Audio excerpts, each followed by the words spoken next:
No, Like hurt? no, we're not gonna get hurt, we're not gonna have any pain, but we might feel some stuff. I mean, we're moving our bodies. Okay, I'm ready. If I throw my back out, will you fix it? We got you. You're in a safe spot for that. And today's theme is actually gonna be that low back. We're gonna be looking at that today. Ooh.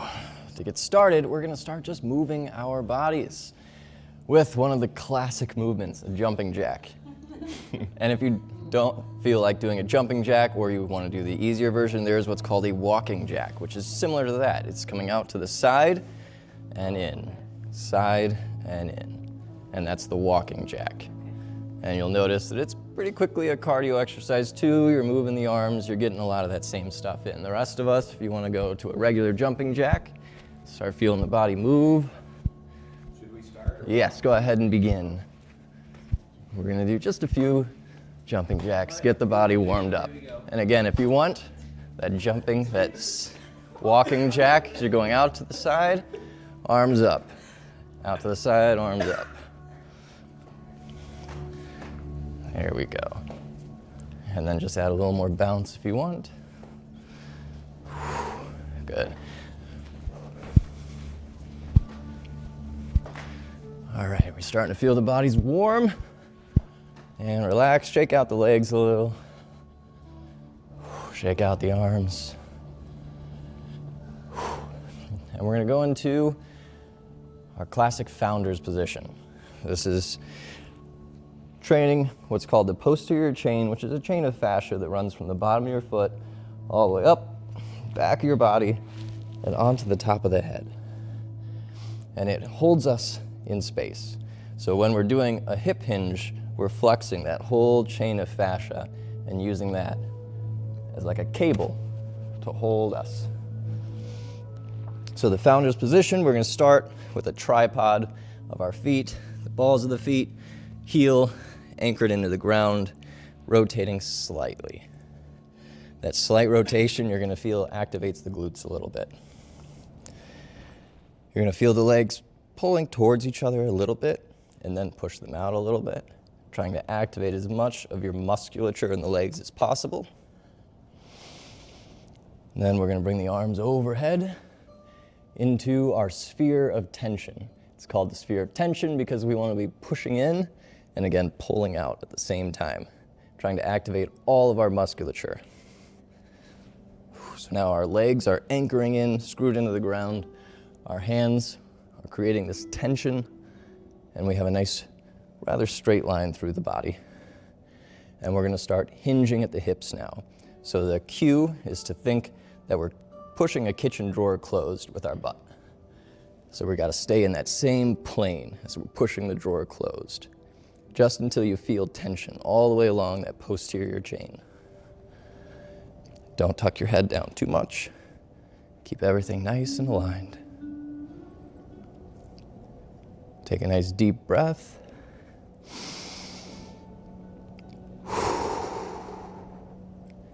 And go a little deeper into the hip hinge, pushing the drawer closed behind you.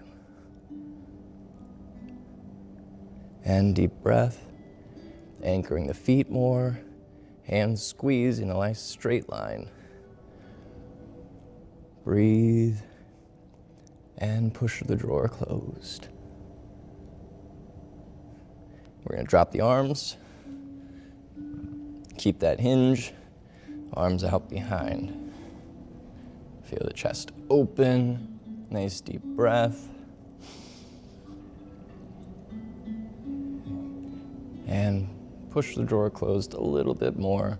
Again, you're feeling this is completely a hinge from the hips, no low back bend.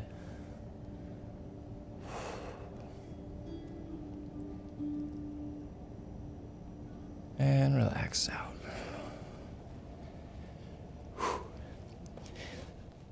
And learning that founders is going to help give us some stability for our low back so that we don't run into low back problems and we can help avoid low back problems. We're going to go through the McGill Big Three today, which is probably like the gold standard for low back care when somebody has a disc injury. So when somebody gets an injured disc and it's pushing on the nerves, what you want to do is stabilize the core. And they do that through 3 primary movements. And they seem really simple, but this is what every PT is going to use. This is what just about everybody uses. First one, we're going to go down into a bird dog. So we're going to go on all 4s. This is the dog part. Ooh. And then we're going to work on pointing like a bird dog. So we're going to point the arm out and the leg out. And the core, the focus here is a stable core. So you could wobble all over the place as you go through this, but we don't want that. We want the core steady. So the arms go out, leg goes out, and there's no low back bend. We don't want to let that happen. Stable. And then down and up on the other side. And down. Up on the other side.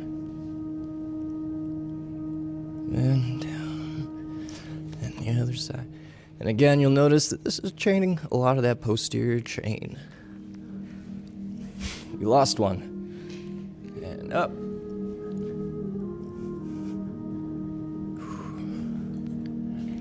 And switch. Good.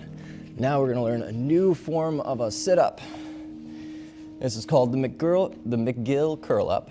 Mix them together. McGirl curl-up. So we're going to have one leg extended, one leg bent.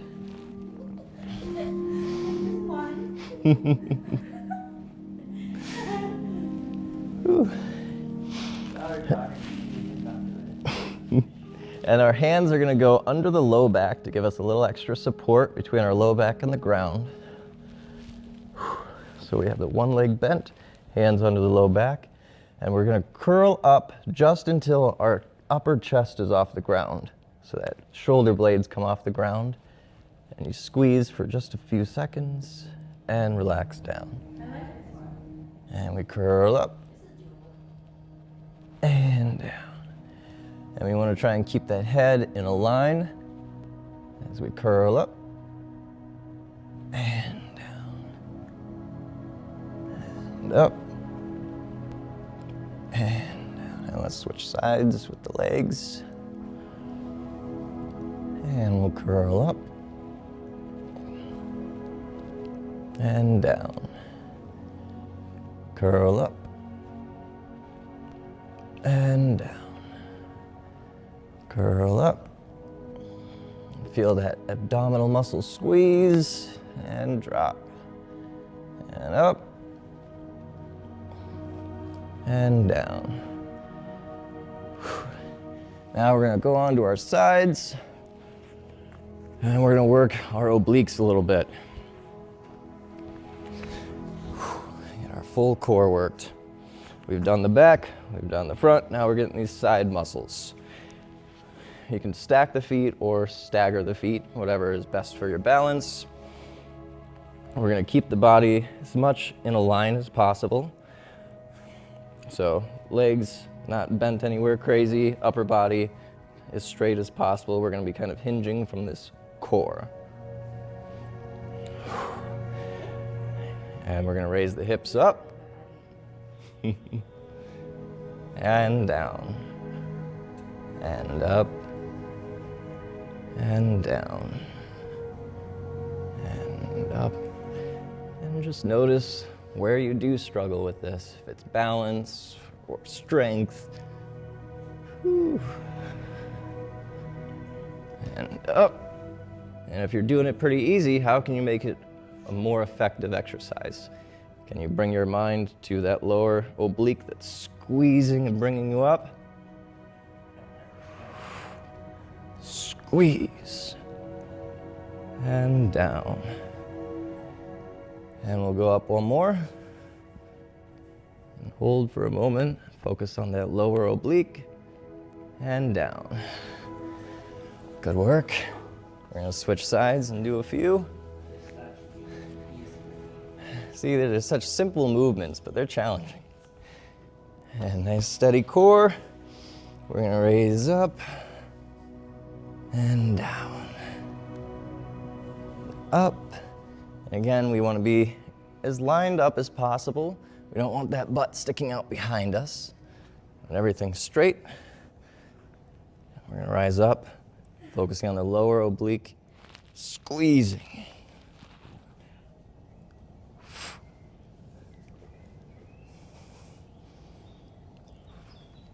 And up.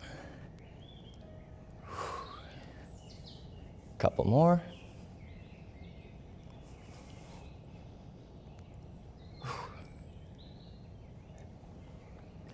Good. Yeah, I'm gonna grab everybody some bands. I'll be right back. All right, so we're gonna be down. Woo. Now we're gonna utilize that stable core that we were training to train our glutes. So bands are gonna go around the knees. So our focus is going to be, again, keeping that core very stable so it's not wobbling around on us. And we're gonna isolate the glute muscle as much as possible. So we want to focus only on squeezing the glutes as we raise off the floor and drop down in this glute bridge. Squeeze the glutes, keeping a steady core at the top. Again, squeeze an extra time, make sure you have full activation, and then lower down slowly. And then fire up, full activation of the legs, and fire slowly down. And up, stable core, glutes activated, and slowly lowering down, using the glute muscles to lower down. And up, slowly down.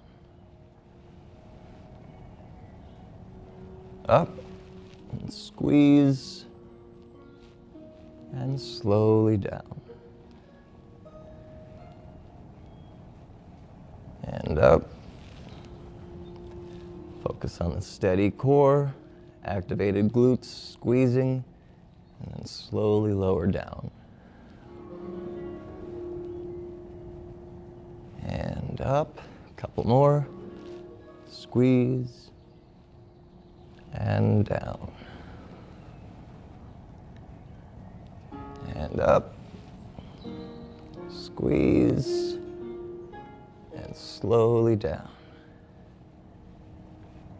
Good. Whew.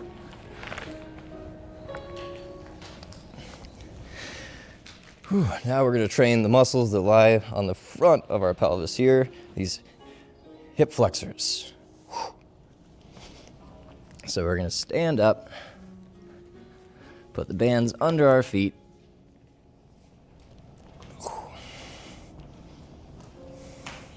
Good. And we're going to be doing high knees, nice and controlled. Leg lift up, and you want to keep everything controlled in the line. Lift up. You'll notice the first few are probably pretty challenging and awkward.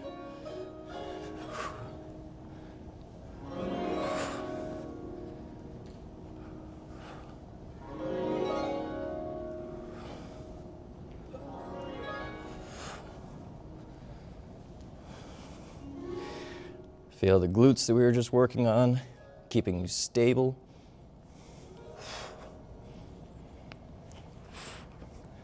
Steady core.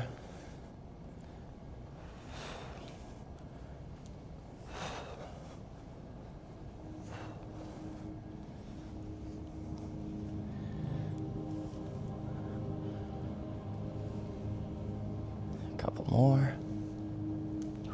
Starting to feel it.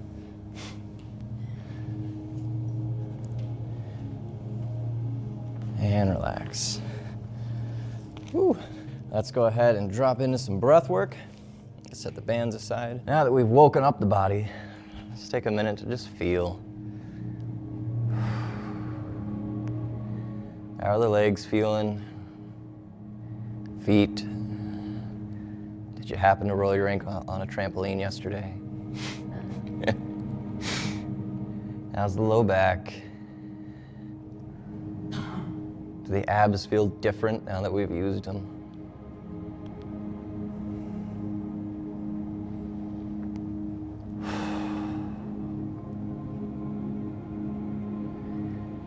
And we're gonna do what's called controlled hyperventilation, which is breathing fast with a purpose. So we're gonna breathe 30 quick inhales, the pace of, and we're gonna do 30 of those, followed by a breath hold as long as is bearable, and then push a little bit further and inhale. And then we're gonna hold that inhale, that recovery breath, for about 10 seconds.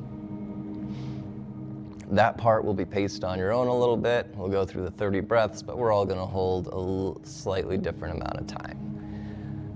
And then we'll get back together for the next couple of rounds. We're gonna do 3 rounds, 30 breaths. Are we ready? We're gonna breathe starting now.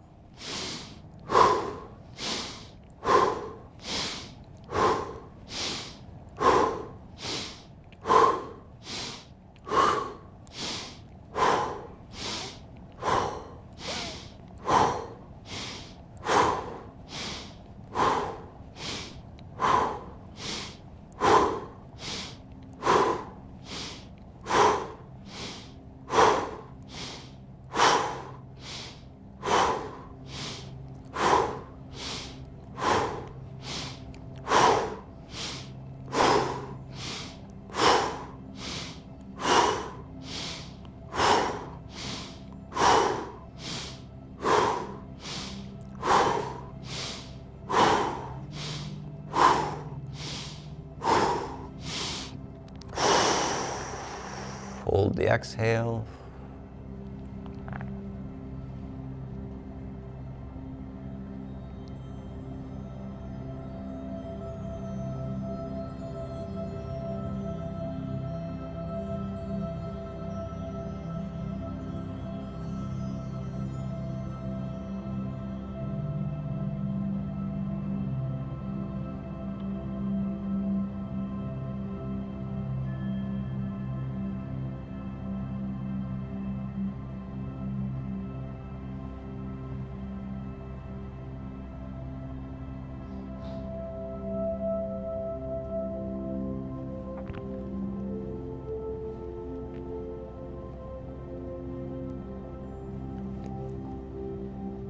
And when you're ready, inhale all the way.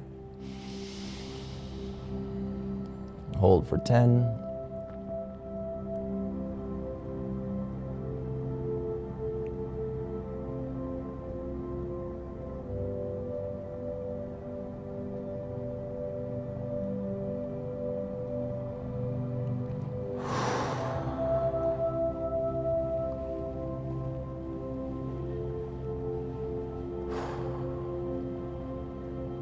And we'll begin round 2 in just a moment.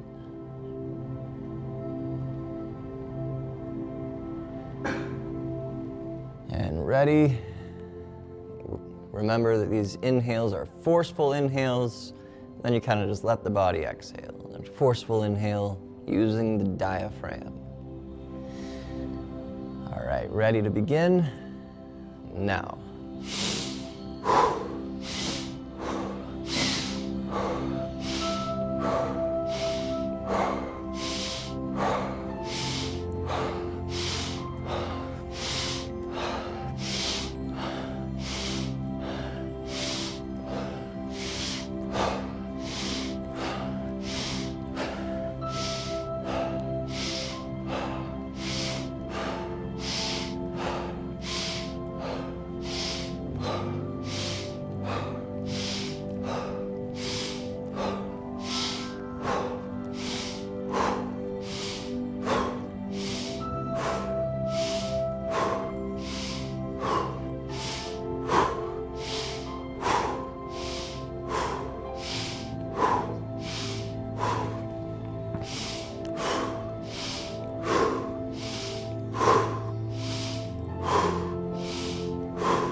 Hold the exhale.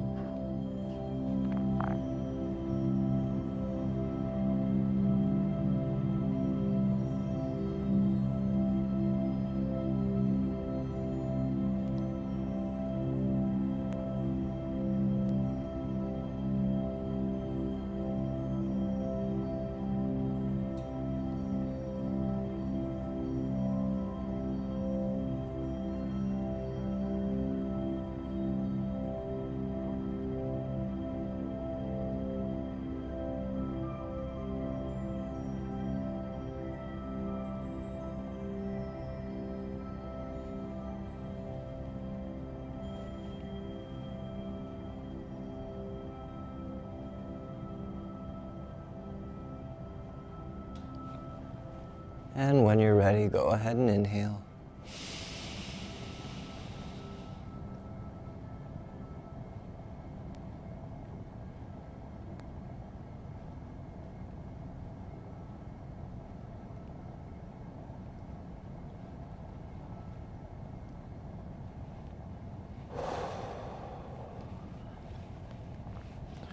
And we'll do our third and final round in just a moment.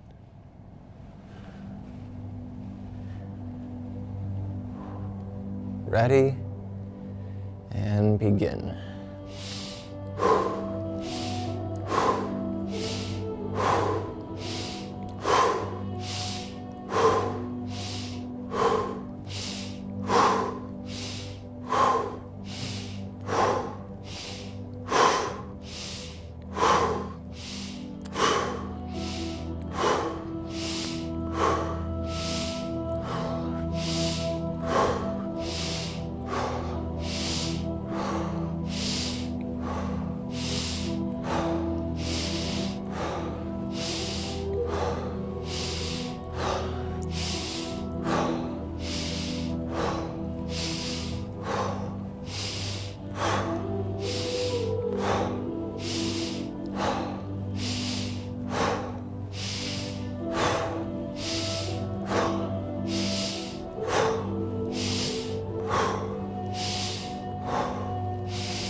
Hold the exhale.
I didn't do it.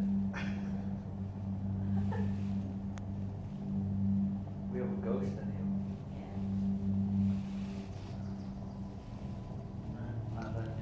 here. I guess when you're ready, inhale. And hold.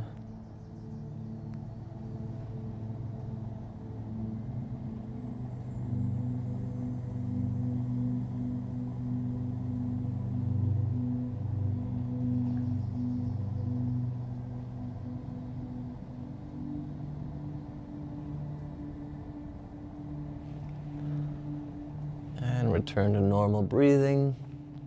Start to move the toes and the fingers. Feel the feet and the ankles, wrists, elbows, shoulders. Whew. Those knees and hips moving. Whew. What's the goal of the breathing one? So that breathing one, there are a couple of goals, but primarily it is to tap in with the nervous system and to regulate the nervous system through breath, because they are intimately connected. And so we can take that autonomic nervous system, which controls the fight and flight or the rest and digest, and bring it into a more neutral or a more restful state. And another part with the holds that we're doing there is we're practicing onloading oxygen with the hyperventilation. So we're filling up our blood vessels, or our actual little blood cells, with oxygen. So they're oxygenating, and then when we hold, we're practicing offloading all of that to the muscles as we're eating up all that oxygen and utilizing it. And then we go through our next round of hyperventilation, and that's loading on more oxygen, and then we're using it all through a breath hold. And so we're getting comfortable teaching their body to utilize more oxygen more efficiently. I do feel a little more awake after that.